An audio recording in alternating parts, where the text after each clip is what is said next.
Syederalun, kelompok kriminal bersenjata di Puncak Jaya semakin kejam.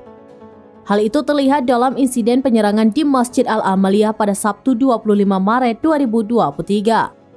Dalam insiden tersebut, KKB Papua tak hanya menghabisi prajurit TNI, Serdari Suaram Liman Saber, dan seorang anggota polisi yang sedang mengamankan jalannya sholat tarawih.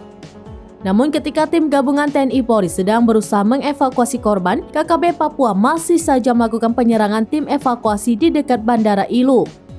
Penyerangan itu saat tim evakuasi hendak memasuki bandara tersebut. Fakta ini dibeberkan Kapolres Puncak Jaya AKBP Kuswara kepada wartawan. Peristiwa kelam yang merenggut nyawa Serdari Suaram Liman Saber dan seorang anggota kepolisian itu saat keduanya bersama prajurit TNI Polri lainnya sedang mengamankan ibadah sholat tarawih pada Sabtu 25 Maret 2023 malam.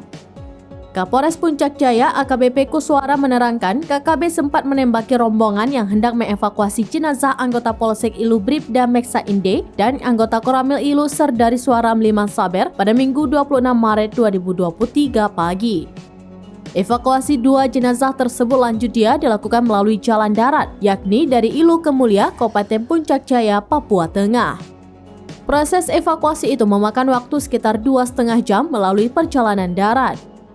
Selanjutnya, Kepala Bidang atau Kabid Humas Polda Papua Kombes Pol Ignatius Bendi Adi Prabowo menyebutkan ada dua anggota KKB yang terlibat dalam penyerangan ini.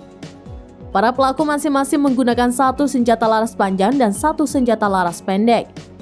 Usai peristiwa mematikan itu terjadi, situasi keamanan di Puncak Jaya dalam kondisi siaga 1 atau kesiagaan tertinggi.